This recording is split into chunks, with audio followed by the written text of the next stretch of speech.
গতকাল হঠাৎ মিডিয়ার মাধ্যমে আমাদের ছেড়ে চলে যাওয়া আমাদের সহযোদ্ধা জনাব নাসিরউদ্দিন পাটোয়ারি আবার আজকে ফিরে এসেছেন। আমরা আশা করি এরকম করে মাঝে মাঝে যাবে অনেকে এবং আসবে, তো আমাদের কোনো সমস্যা নেই। আমরা আজকে আমাদের ঢাকা মহানগর বাংলাদেশের রাজনীতির কেন্দ্রবিন্দু, এই রাজনীতির কেন্দ্র যে সহযোদ্ধাদের নেতৃত্বে পরিচালিত হয়ে আসছে, আমরা আজকে তাদের কথাগুলো শুনেছি এবং আমাদের মনে হয়েছে যে এই সমন্বয় সভাটা আজকে থেকে অনেক আগে আরো হওয়া প্রয়োজন ছিল এবং এটা আমাদের সীমাবদ্ধতা এবং এই সীমাবদ্ধতা আমরা স্বীকার করে নিচ্ছি।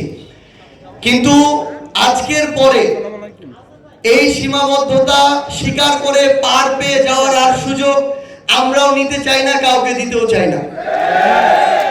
আমরা স্পষ্ট করে আজকে আপনাদের উদ্দেশ্যে কিছু দিক আমরা প্রত্যাশা করছি আজকে থেকে 3 দিনের মধ্যে আমাদের ঢাকা মহানগর উত্তর এবং ঢাকা মহানগর দক্ষিণেরও আহ্বায়ক কমিটি থেকে আমাদের সংগঠক টিমকে দায়িত্ব দেওয়া হয়েছে এবং ডিসেম্বরের 30 তারিখের মধ্যে বাংলাদেশের প্রত্যেকটি ওয়ার্ডে, জেলা, উপজেলা, ইউনিয়ন ওয়ার্ড কিংবা মহানগর থানা ওয়ার্ড, বাংলাদেশের প্রত্যেকটি ওয়ার্ডে এনসিপির আহ্বায়ক কমিটি থাকতে হবে। যদি আমরা এটা করতে পারি এবং যেটা আমাদের করতেই হবে, তাহলে আগামী সংসদ নির্বাচনে এনসিপি বাংলাদেশের শক্তিশালী 2টি রাজনৈতিক দলের একটি হিসেবে নির্বাচনে অংশগ্রহণ করবে। আমাদের স্পষ্ট কিছু ক্রাইটেরিয়া আপনাদের উদ্দেশ্যে বলতে চাই এবং কিছু কমিটমেন্ট ব্যক্ত করতে চাই। আজকে থেকে 3 দিনের মধ্যে ঢাকা মহানগর উত্তর এবং দক্ষিণের আহ্বায়ক কমিটি হলে সেই আহ্বায়ক কমিটির কাজ হবে একটি রোড ম্যাপ দিয়ে নভেম্বরের 1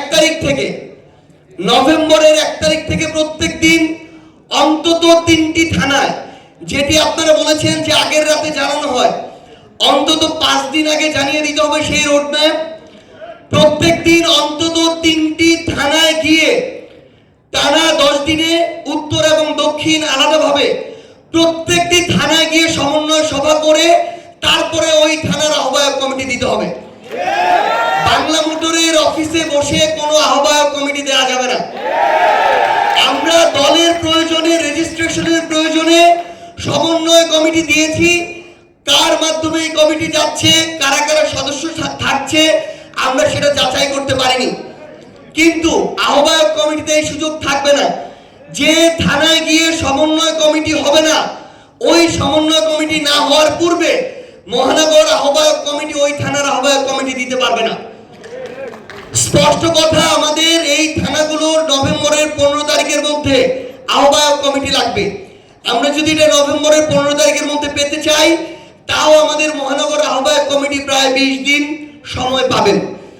এবং স্পষ্ট আরেকটি নির্দেশনা হচ্ছে, যেটি আপনাদের চেইন অফ কমান্ড নিয়েছিল, যোগাযোগ নিয়েছিল, আমরা একদম স্পষ্ট করে বলি, সবার সাথে সবার যোগাযোগ হবে না, কিন্তু যার সাথে যার যোগাযোগ হবে এই যোগাযোগ কোনোভাবে ব্যাহত করার সুযোগ নাই, এই দায় কোনোভাবে এড়ানোর সুযোগ নাই।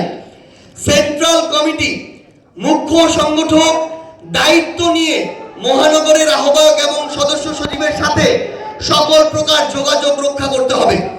যে কোনো মুহূর্তে, যে কোনো সিচুয়েশনে মহানগরের আহ্বায়ক এবং সদস্য সচিব, মুখ্য সংগঠক, পার্টির সদস্য সচিব এবং আহ্বায়কের সাথে যাবতীয় যোগাযোগ রক্ষা করবেন। একইভাবে থানার আহ্বায়ক এবং সদস্য সচিব যে কোনো মুহূর্তে মহানগরের আহ্বায়ক এবং সদস্য সচিবকে পাবেন, এটার নিশ্চয়তা মহানগরের আহ্বায়ক এবং সদস্য সচিবকে দিতে হবে।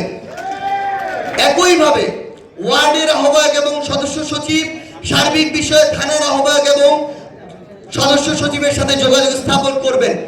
যদি এমন হয় ওয়ার্ডের যারা নেতৃত্বে আছেন তারা তাদের জায়গা থেকে থানার সাথে যোগাযোগ করছেন, তারা সলভ করতে পারছেন না, তখন তারা মহানগরের সাথে যোগাযোগ করবেন। মহানগরে যদি সলভ করতে না পারেন, কেন্দ্রের সাথে যোগাযোগ করবেন। কিন্তু একটা লেয়ারে গিয়ে সমস্যার সমাধান না হওয়ার পরে ওইখানেই যদি থেমে যায়, তাহলে আমাদের রুট লেভেলের নেতৃবৃন্দ আমাদের উপর আস্থা হারাবে। আমরা আগামীতে এই জিনিসটা যেন পুনরাবৃত্তি না হয়, এটা আমাদেরকে আমাদের জায়গা থেকে নিশ্চয়তা দিতে হবে এবং নিশ্চিত করতে হবে।